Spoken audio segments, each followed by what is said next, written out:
Hello दोस्तों, आज की कहानी है संता और सर्दी। एक बार संता को गांव का सरपंच बना दिया गया। गांव वालों ने सोचा कि छोरा पढ़ा लिखा है, समझदार है, अगर ये सरपंच बन गया तो गांव की भलाई के लिए काम करेगा। मौसम बदला। सर्दियों के आने के महीने भर पहले गांव वालों ने संता से पूछा, सरपंच साहब, इस बार सर्दी कितनी तेज पड़ेगी? संता ने गांव वालों से कहा कि मैं आपको कल बताऊंगा। संता तुरंत ही शहर की ओर निकल गया। वहां जाकर मौसम विभाग से पता किया तो मौसम विभाग वाले बोले, सरपंच साहब, इस बार बहुत तेज सर्दी पड़ने वाली है। संता भी दूसरे दिन गांव में आकर ऐसा ही बोल दिया। गांव वालों को विश्वास था कि अपने सरपंच साहब पढ़े लिखे हैं, शहर से पता करके आए हैं तो सही कह रहे होंगे। गांव वालों की नजर में संता की इज्जत और बढ़ गई। तेज सर्दी पड़ने की बात सुनकर गांव वालों ने सर्दी से बचने के लिए लकड़ियां इकट्ठी करनी शुरू कर दी। महीने भर बाद जब सर्दियों का कोई नामो निशान नहीं दिखा तो गांव वालों ने संता से फिर पूछा।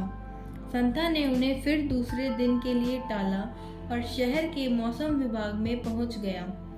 मौसम विभाग वाले बोले कि सरपंच साहब, आप चिंता मत करो, इस बार सर्दियों के सारे रिकॉर्ड टूट जाएंगे।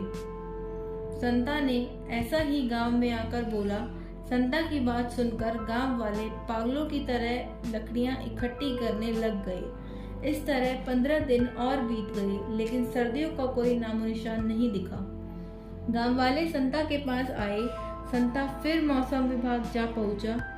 मौसम विभाग वालों ने फिर वही जवाब दिया कि सरपंच साहब, आप देखते जाइए कि सर्दी क्या जुल्म ढाती है। संता फिर से गांव में आकर ऐसे ही बोल दिया। अब तो गांव वाले सारे काम धंधे छोड़कर सिर्फ लकड़ियां इकट्ठे करने के काम में लग गए। इस तरह 15 दिन और बीत गए, लेकिन सर्दियां शुरू नहीं हुई। गांव वाले संता को कोसने लगे। संता ने उनसे एक दिन का वक्त और मांगा। संता तुरंत मौसम विभाग पहुंचा तो उन्होंने फिर ये जवाब दिया कि सरपंच साहब, इस बार सर्दियों के सारे रिकॉर्ड टूटने वाले हैं। अब संता का भी धैर्य जवाब दे गया। संता ने पूछा, आप इतने विश्वास से कैसे कह सकते हैं? मौसम विभाग वाले बोले कि सरपंच साहब, वे पिछले 2 महीने से देख रहे हैं, पड़ोस के गांव वाले पागलों की तरह लकड़ियां इकट्ठी कर रहे हैं। इसका मतलब सर्दी बहुत तेज पड़ने वाली है।